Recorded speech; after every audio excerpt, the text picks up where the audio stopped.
My own daughters spied on me for their psycho-cheating mom, who weaponized them against me, and foe. My own daughters spied on me for their psycho-cheating mom who weaponized them against me and forced my 16-year-old to lie in court that I assaulted her to revoke my custody. So, I stopped fighting for custody and went no contact so my ex would stop using them. Now, my daughter contacted me for my help, making it clear she just needs my help and doesn't want me in her life. I have 3 daughters and am divorced from their mother. The oldest spied on me during the divorce, saying she wanted to live with me. She was 18 and it was before she ran away to another state to transition. She is a post-surgery M2F and has since stopped all contact. The other 2, at the time of the story, were 16 and 14. I hurt my back and needed back surgery. As I would be out of work and would not have money coming in, I filed for a temporary stay of alimony. The girl's mother was very emotionally abusive during our marriage and had driven me into a very deep depression prior to our marriage, which exploded 2 years prior to my back surgery. The depression was so bad that I was hospitalized twice for self-harming thoughts. After I filed for a stay, her mother had a hissy fit. She hired an aggressive lawyer who took great joy in attempting to make me miserable. I say all this to set up what happened in February 2016. Her lawyer filed a string of papers alluding to my being unstable and filed a motion for all my mental health records. I did not know that at the time those records were protected, and short of a calamity, they could not have them. All I knew was that they had decided to go after my visitation with my daughters, and I feared they were attempting to get a pickup order. For 3 days, the fear of my kids being dragged out of my house by the sheriff filled my waking moments. It was too much. I knew I was going to lose my daughters and would never see them again. It was my greatest fear about the divorce.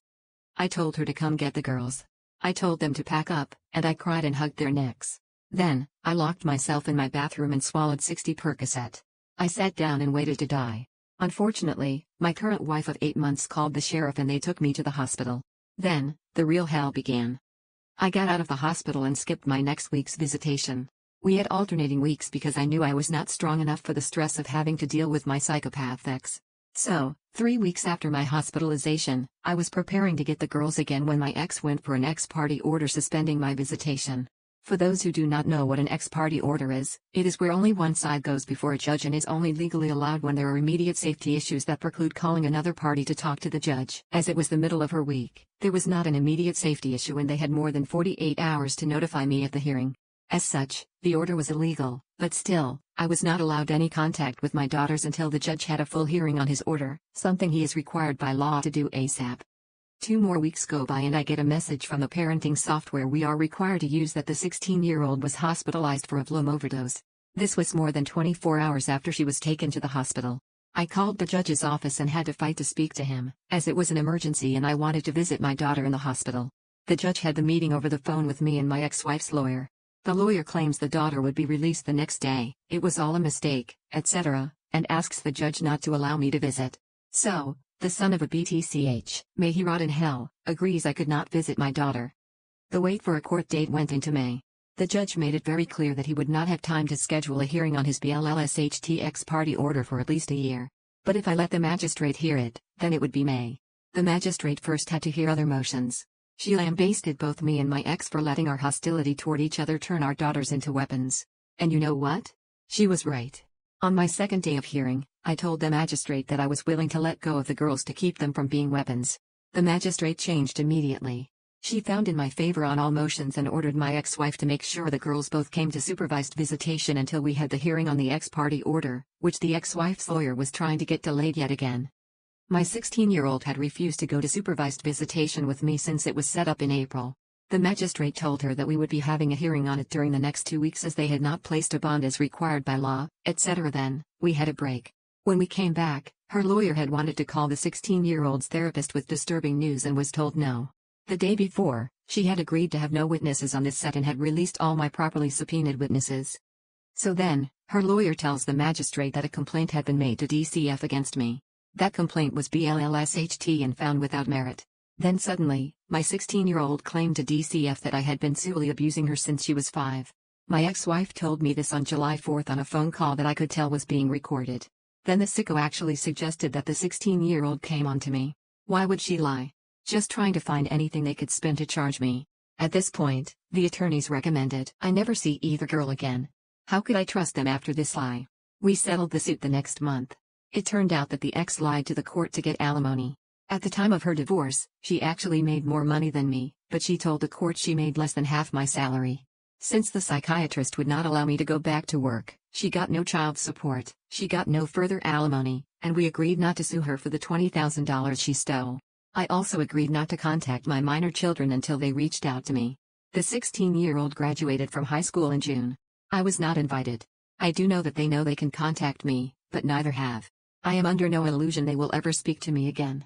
My current wife is physically handicapped, and I know I will outlive her. The day she dies, I plan on blowing my brains out. Update: in our self-harm watch, they say it gets better, but that is a lie. I died in 17, not physically, they pumped my stomach and kept this flesh alive. But me, the being inside the bag of flesh, died on February 18, 2017. I was in a bitter alimony case with my ex-wife, and she decided to weaponize my children. I was diagnosed with major depressive disorder, and her lawyer made emergency ex-parte motions to take my teen daughters in a pickup. I snapped under it and took a month's supply of Percocet. I never saw my daughters again. My ex convinced my 16-year-old to make claims of us. When we settled the alimony, my ex told the state they had no interest in following through on the complaint. Since then, no call, no letter, not Father's Day, not a birthday, not Christmas. I cannot describe the pain of today. I don't understand why they feel nothing for me. Maybe I am a hideous monster. Maybe I would be better off trying again, and this time tell nobody. I am losing myself again, and I am not sure there is anything worth sticking around for. Update: I'm losing myself again. I have been suffering from severe recurrent major depressive disorder without psychosis for almost 3 years. In 2 weeks, the anniversary of my overdose is here. 3 years. I almost made it 3 years, but I won't make 3 years of remission. I feel myself sinking into the abyss again. I sleep maybe 3 hours a night. Nothing matters. I come home from work, undress, climb into my bed in the dark, and just curl up. I don't have the energy to eat. I don't have the energy to climb in the shower. Honestly, I cannot say for certain when I last took one. Nothing matters. I am existing, not living. All that matters is lying here listening to What a Catch, Donnie or Everything I Wanted. I have been hospitalized 4 times between 2014 and 2017. I know I am starting to drown, but I am so afraid they will lock me up again. I don't want to be locked up. I don't have a plan, but I know it will not matter to them because of my history. They will throw me back in the hospital. What am I going to do? Update: on armed forces, I abandoned my children. Happy Father's Day. I hate those words. They stab me and wound me when I hear them. I walked out on my children 3 years ago. I did it in an attempt to give them some kind of life. As long as I was in their lives, she would use them as a weapon to hurt me. At least if I was out of the picture, she might ignore them instead of using them. My ex-wife was always abusive to me, sometimes physically, always emotionally and psychologically. That is what you get when you marry a woman who is a psychopath. I do not use those words lightly. She truly is a psychopath, as my therapists over the years have helped me realize. She would berate me, and she had me believing that not only was it my fault, but I actually deserved to be treated like S. She married me because she needed a beard, and she cheated on me with various lovers throughout our marriage. She wore down my self-esteem until I was majorly depressed and self-harming, and she told my doctors that she was a loving wife and I was just paranoid. Then, the night before our 21st anniversary, she said she was done and wanted out of the marriage. Suddenly, I was alone for the first time in my life. My eldest moved in with me, I thought because she loved me. It was to spy on me for her mother. After the divorce, I surprisingly had 50-50 custody of my teenage daughters, and the oldest, 19 by then, ran off to Nick. It was then that I found out she had been using me and spying on her mother, as she told me when I did not give her $1,000 to get the vehicle that I had given her out of county lockup where it had been towed for illegal parking. Last time she talked to me, I was hurt physically, and my ex decided it was her time to pounce. Since I was physically hurt, it was hard to take my daughters to school each day, but I still did it. Their mother, however, filed for a change in custody because of my physical restrictions. As it got more acrimonious, she targeted my mental health. She was beyond evil and finally drove me to self-harm. I survived the attempt, but then she decided to use that in order to take my girls away permanently. They were the only thing that I fought for in the divorce, and she wanted to hurt me. She asked and was granted an illegal ex-parte order that my visitation be stripped and I was only allowed to visit under supervision.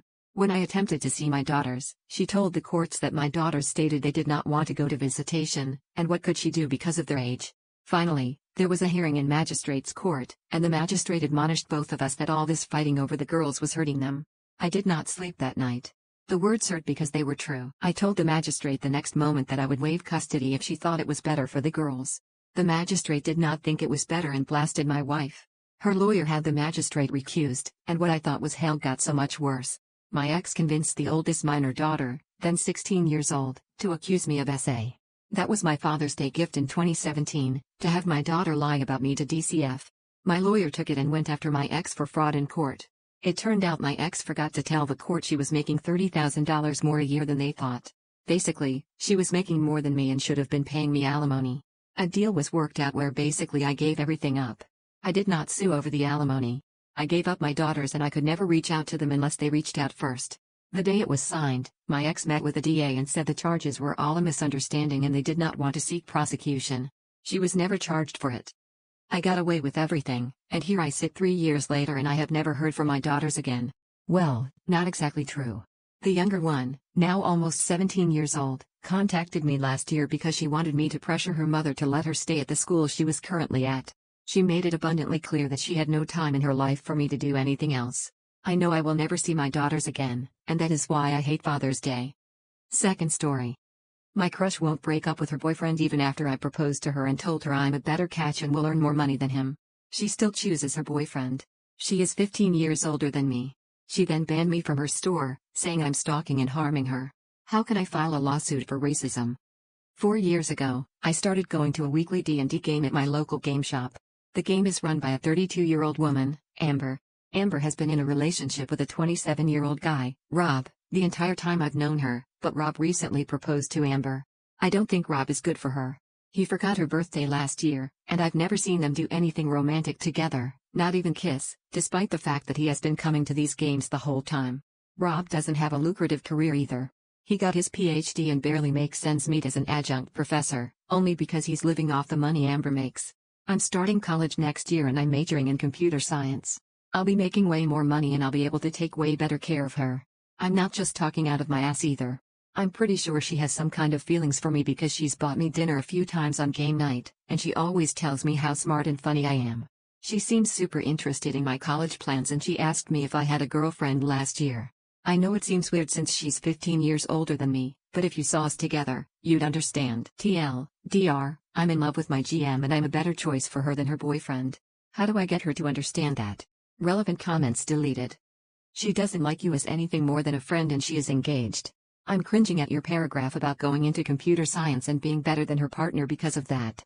OP, well, working in tech, I'll make more than her boyfriend. That means she won't have to work and will have money to do things that they won't. Moon Girl 12, dude, I hate to break it to you, but no, this is a terrible idea. You are 17. You're not even a legal adult and you know nothing about their relationship. This woman is old enough to actually be your mother. OP, she's only 15 years older than me. My parents are 14 years apart in age. 17 is the age of consent in my state. Other kind of mermaid, dude, she's engaged. Even if she wasn't, she isn't going to want to be with a high school student. She will be at least 36 by the time you graduate college. It isn't just the age difference, you are in totally different places in your lives. She's looking to get married and possibly have kids. You are going to be going to parties and studying for finals. Focus on finding a girl closer to your own age. OP, I don't mind having kids right after college. She can stay home and take care of them like my mom did. We'll be able to afford it. Tar your kettle, I totally get why you're into this woman, but I'm afraid that to be deserving of the chance that she changes her mind, you also have to be the kind of person to wait it out and not make any moves to sabotage her relationship. You might be seeing her behaviors in the wrong light, and the focus on comparing yourself to the person she's with really doesn't make you seem like someone to root for or help. Wait it out.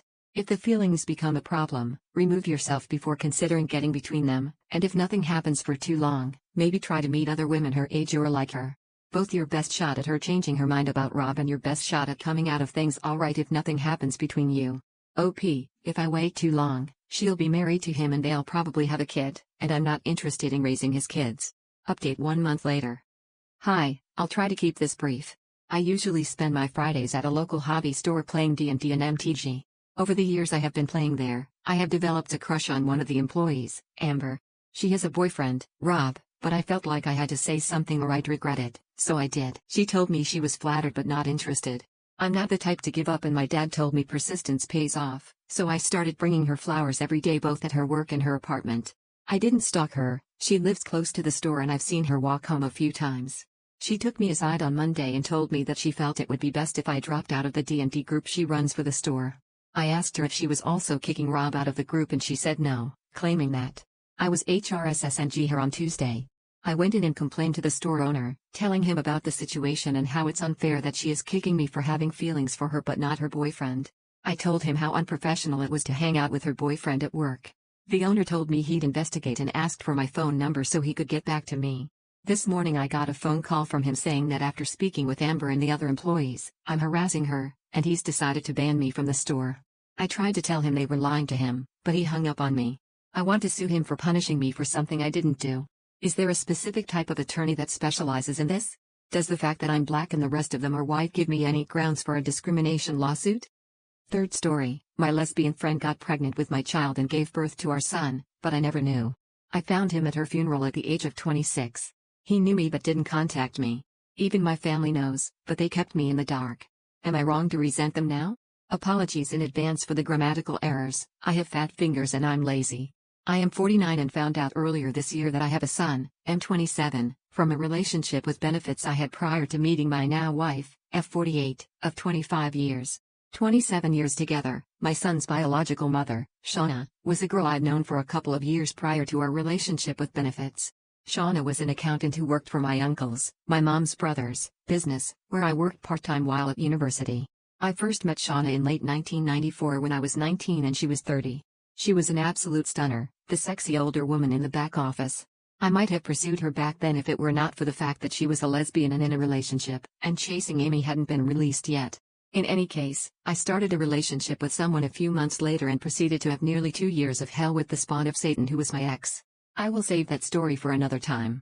Anyway, after breaking it off with my ex in late 1996, I fell into a bit of a downward spiral of drinking, DRGs, partying, and hookups, etc. One day around Christmas 1996, I was sitting out in the back of my uncle's business having a smoke and nursing a bad hangover. Shauna came over and sat down next to me. Now, a long-running joke Shauna and I had was that whenever she'd say hello, she'd say, "Hey, op, how's it hanging?"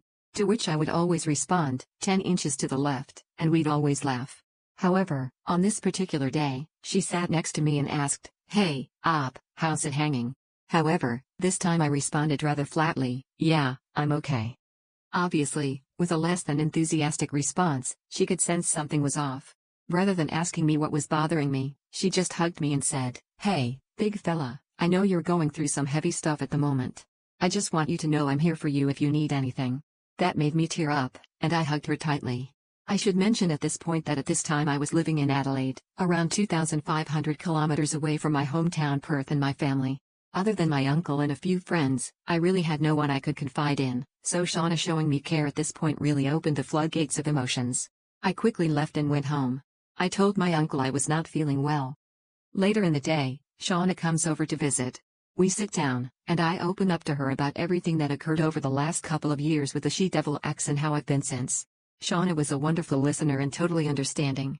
She confided in me that she was having a tough time too. Her relationship with her girlfriend of 10 years had ended 3 months prior, and she was struggling to move on. During this conversation, we cracked a bottle of Southern Comfort and shared it between us.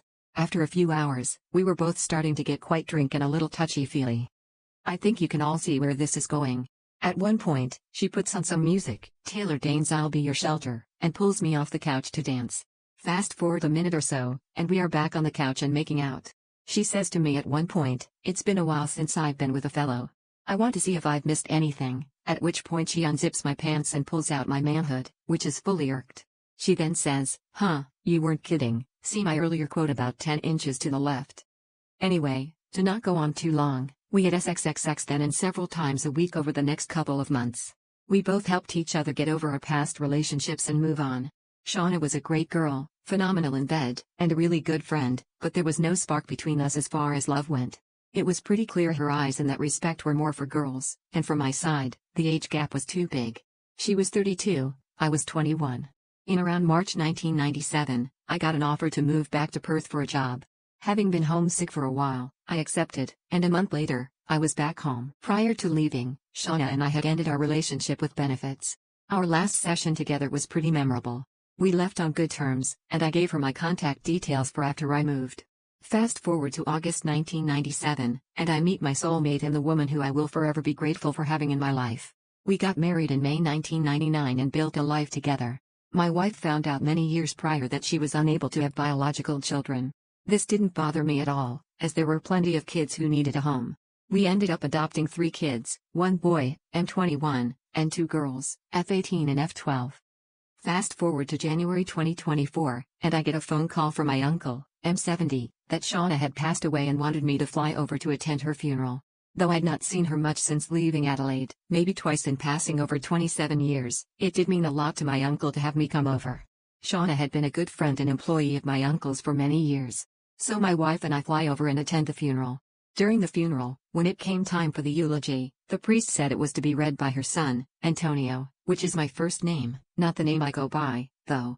As the priest comes off, a tall, solidly built man in his late 20s walks up to the podium and starts reading. My heart stops. To give you some idea of what I look like, I'm around 6 feet 5 inches, have a solid build, ex-rugby lock, and have darker skin, Arab Italian father, Fijian Maori mother. Shauna's son, though lighter skinned and with softer features, is the spitting image of me in my 20s. I also wasn't the only one who noticed this. My wife, seeing I was panicking, I jiggle my left leg when I'm stressed, calmly whispered in my ear, "Yes, I notice it too. It's okay, we'll talk later." My wife knows about Shauna and my relationship, there are no secrets between us. Fast forward to after the funeral, my wife and I are in a taxi going to my uncle's house for Shauna's wake. I have my head in my hand and just keep saying, "DMN it, Shauna. DMN it, Shauna. Why didn't you effing tell me?" I can be quite irrational at the best of times, but my wife knows how to calm me down. My wife says to me, "Come on now, we don't know for sure if he is yours, and if he is, we'll deal with it together." I can't emphasize enough how great my wife is, I would be lost without her. We eventually get to the wake, where we are greeted by my aunt and cousins. My wife and I find a quiet place to have a drink and calm my nerves. My uncle arrives shortly after we do with Shauna's son, a pregnant woman in her early to mid-20s, and a little girl around 3 years old. About 10 or 15 minutes later, my uncle, Shauna's son, the pregnant woman, and the little girl start walking around, shaking hands, saying condolences, etc. Eventually, they end up at me and my wife.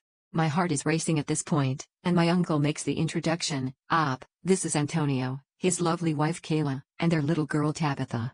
Turning to Shauna's son, he says, "Antonio, this is the guy you've been wanting to meet. Mate, this is your dad." I look at my uncle and say, "What the F," expression, thinking the worst. I'm almost bracing for a punch. Worth noting that Antonio is about 6 feet 8 inches and has a solid build like me and could beat my old ARS easily. But instead, Antonio hugs me in a tight hug and starts crying hysterically. We embrace each other. All the emotions I felt that day came flooding out, and I started crying too. Eventually, my aunt moves us into the living room where we can talk privately. We talked for hours about so many things. To summarize the main points.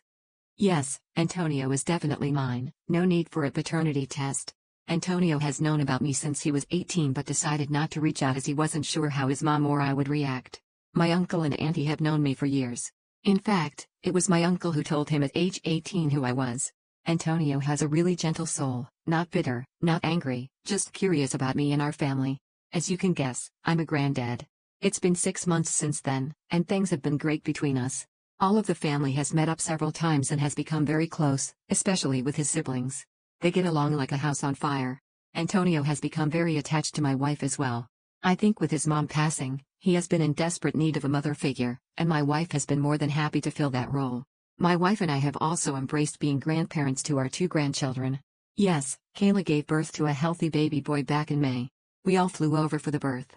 The baby is also named Antonio or Nino, which is good as there's 3 of us named Bloody Antonio. My son goes by Tony, and I go by a variation of my middle name, which you can probably work out from the account name. My grandchildren are an absolute blessing, and Nono and Nona, that is my wife and I, spoil them rotten. Antonio has also been offered a job opportunity here in Perth, and given he really has no more family in Adelaide, he is considering taking it so he can be closer. He has to convince Kayla, though he is probably 99% convinced at this point. Now to my issue. While things are great between my son and me, I'm still very angry that the secret was kept from me. Shauna and my uncle had so many opportunities to tell me. I spoke to my uncle a few times, and the main thing I wanted to know was that if he told my mom, his older sister, who passed away in 2013, about a week after my other son's 10th birthday. He would say no, she never knew. However, she did meet him once when she visited Adelaide. Tony would have been around 12 at the time, and my uncle thinks she may have suspected he was mine due to the resemblance. She never said anything. That is very bittersweet, as yes, she technically did meet my son but never got to know him as her grandson. Being a Pacific Islander, family was very important to my mom. She loved all her kids, grandkids, and great-grandkids. She'd have loved Tony too. Given that she's been gone for 11 years now, that makes me even angrier. My uncle is remorseful for this and knows he messed up. My two other uncles feel the same as I do. My sister, F51, and my brothers, M62, M59, and M57, think I'm being too harsh. My wife and daughter-in-law see both points of view but support me. My other kids, M21, F18, and F12, agree with me. Actually, my son, M21, is almost as PSSD as I am. He always wanted a brother and absolutely adores Tony. Tony, I think, is just happy he has a family. He is also still mourning his mother. I think I also feel a little guilty for being angry at Shauna as she isn't here to defend herself. Honestly, the Shauna I knew was not a horrible person, quite the opposite. Maybe she had good reasons, but it's a hard pill to swallow nonetheless. So, the advice I need is for the sake of moving forward, have any of you faced anything like this, and if so, how did you get past it? Any advice is much appreciated. Thanks. Relevant comments. Intelligent Encore Call Core 562, is it possible that she engaged in an FWB relationship with you for the purpose of getting pregnant? She was a lesbian who maybe saw you as a means to an end. In her eyes, you may have been too young to be burdened with parenthood. Have you done the math? Did she know she was pregnant before you left?